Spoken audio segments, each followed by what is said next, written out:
Russia's assault on Ukraine is intensifying. This is Kharkiv in the east of Ukraine, and President Zelensky is clear on what we're seeing. Russian forces have brutally fired on Kharkiv from rocket artillery. It is clearly a war crime.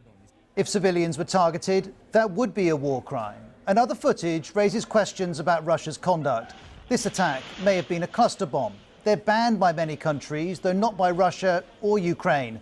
But Boris Johnson is clear on what we're seeing. Vladimir Putin is prepared to use barbaric and indiscriminate tactics against innocent civilians. Other Russian attacks include this in the northeastern town of Okhtyrka. Ukraine says 70 soldiers died and makes this claim. They used the vacuum bomb today, which is actually prohibited by Geneva Convention.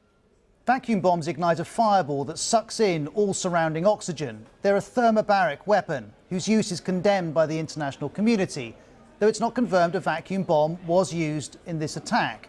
There's also the city of Kherson. This is verified footage of an airstrike on Friday. Now the city's encircled. To hold it under siege would be a war crime. To these questions, Russia offers this defense. Let me stress that strikes are carried out only on military targets and exclusively with high-precision weapons. During military clashes, the Ukrainian side does not hesitate to use civilians as human shields. It hasn't, though, offered any evidence that Ukraine is doing this. And the UN is clear on who's bearing the cost in this war. The scale of civilian casualties and damage to civilian infrastructure, even in these very early days, is alarming.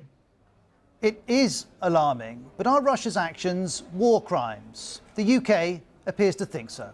We'll also be supporting the efforts to make sure that evidence of war crimes is preserved.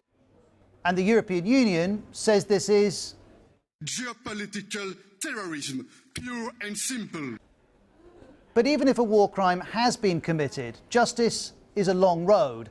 It could come via the International Criminal Court in The Hague. Its prosecutor says, "I am satisfied that there's reasonable basis to believe that both alleged war crimes and crimes against humanity have been committed in Ukraine." But there are many hurdles to a prosecution. This is one of them. Russia is not a member of the ICC, so if any Russian nationals were to be prosecuted, indicted, they would have to be extradited by the Kremlin first. And that, of course, is highly unlikely. But convictions do happen. The former Bosnian Serb commander Ratko Mladic was found guilty of war crimes committed in the Yugoslav wars of the 1990s. There's no doubting the horror of what's happening in Ukraine. And for Ukraine's government, there's no doubt what this amounts to. There is no purgatory for war criminals. They go straight to hell. War crimes often hinge on intent, on whether people have been deliberately killed illegally, targeting civilians, for example. Russia denies doing this, but there's skepticism from a watching world.